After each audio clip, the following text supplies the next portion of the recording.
Bonjour à toutes et à tous et bienvenue pour un nouveau numéro de Metal Missile et Plastic Gun. Aujourd'hui, comme vous pouvez le constater, et la couleur est mise, encore une émission consacrée à nos amis les Thundercats. Je pense qu'ils en valent la peine. Je pense qu'ils ont marqué une génération et beaucoup d'entre nous s'en rappellent, ou pour eux, de toute façon, comme pour moi, ça constitue une actualité toujours bien vivace.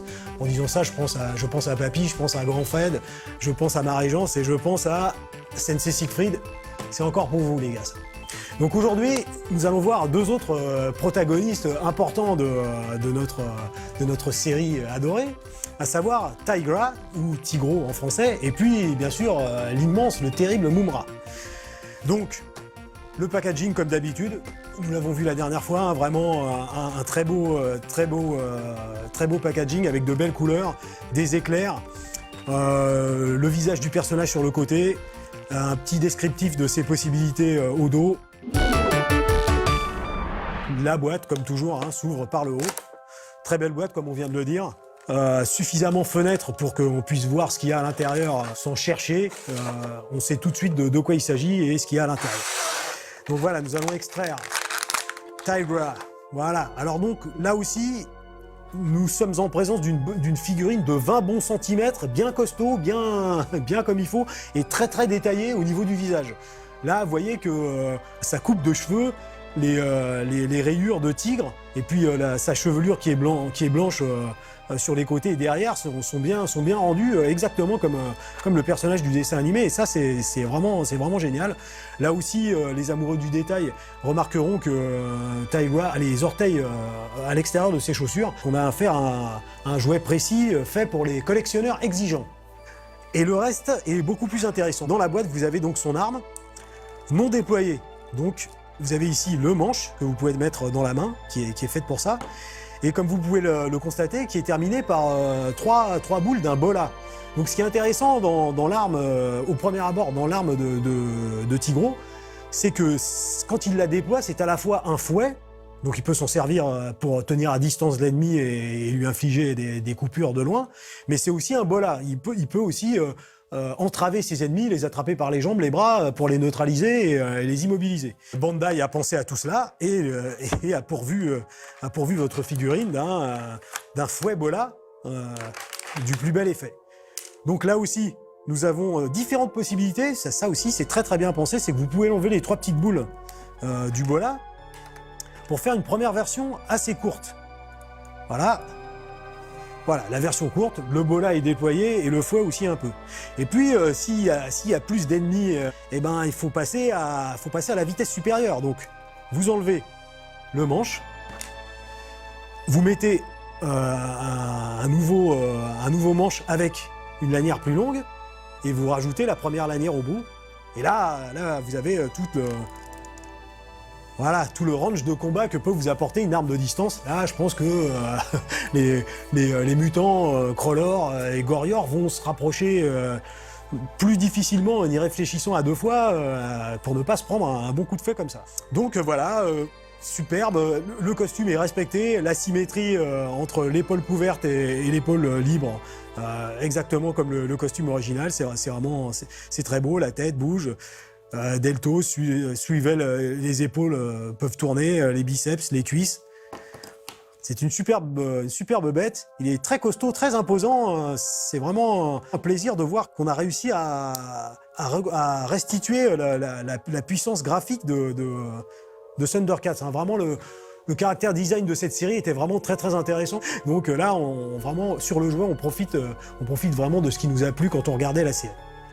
Voilà pour Tigro. Maintenant, nous allons passer à un personnage qui a plus que son importance dans la série, à savoir Mumm-Ra. Mumm-Ra, comme le savent les fans, accueille entre guillemets quasiment les Thundercats à leur arrivée au premier épisode. Lorsque Mumm-Ra décide d'attaquer les Thundercats pour leur dérober, et bien sûr, l'œil de Thundera qui est serti dans l'épée d'Omance, il décide de changer de forme. Et là, blam, les bandelettes explosent, il grandit et il prend en muscle. Et puis, avec les ailes qu'il déploie, il s'envole pour attaquer les Thundercats. Nous allons donc voir Mumm-Ra dans toute sa splendeur, dans sa version puissante et au moment où sa magie est à son pinacle pour pouvoir dérober l'œil de Thundera aux Thundercats. Voilà, donc nous extrayons voilà l'incarnation du mal qui est Mumm-Ra. Alors, à mentionner que ce Mumm-Ra est, en fait, comme vous pouvez le constater, est à la dimension du Starlion que nous avons vu la dernière fois. Il fait 15-16 cm, pas plus. Donc il est un peu moins imposant que celui-ci, mais il est quand même intéressant. Nous avons des bandelettes. Dans le dos de Mumm-Ra, il y a des trous prévus à cet effet. Donc vous pouvez fixer les bandelettes pour que celui-ci garde son air de momie. Voilà. Et puis l'autre bandelette que je fixe. Voilà ce que ça peut donner. Un beau Mumm-Ra prêt à combattre ses ennemis et à obtenir le pouvoir, ce qu'il considère comme le pouvoir suprême qui le rendrait réellement invincible, l'œil de Sundera. L'intérêt majeur, c'est que c'est exactement la figurine telle qu'on la voit dans le dessin animé. J'aime beaucoup les bandelettes de la coiffe, les bandelettes bicolores de la coiffe. Voilà, les deux serpents, c'est du Mumm-Ra dans toute sa splendeur. Mais en parlant de splendeur, j'ai quand même une petite surprise pour vous. Et quand je dis petite, on va dire que c'est une litote inversée, parce qu'en fait, c'est une grosse surprise.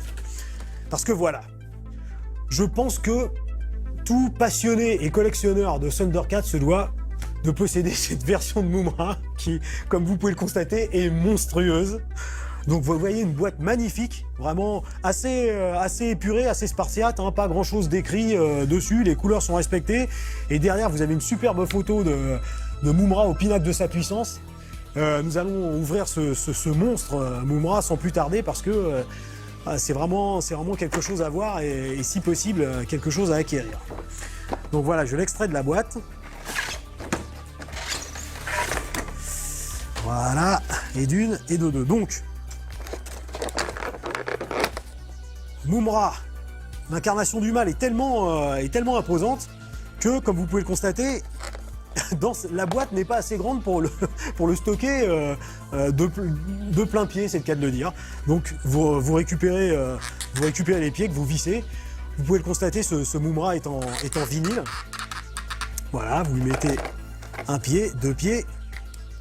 Alors bien sûr, question articulation, là il n'y a pas 18 points d'articulation, c'est vraiment sommaire, mais la sculpture est telle et la position est tellement bonne que finalement ça n'a pas tant besoin que ça. Raffinement suprême, vous avez des bandelettes qui sont en tissu, donc que j'avais prédisposées. Donc voilà, pour donner vraiment cette impression d'explosion des bandelettes sous la puissance musculaire de Mumm-Ra. Il faut tout de même rajouter le fin du fin. Alors, il faut chercher des petits points habilement disposés. Voilà.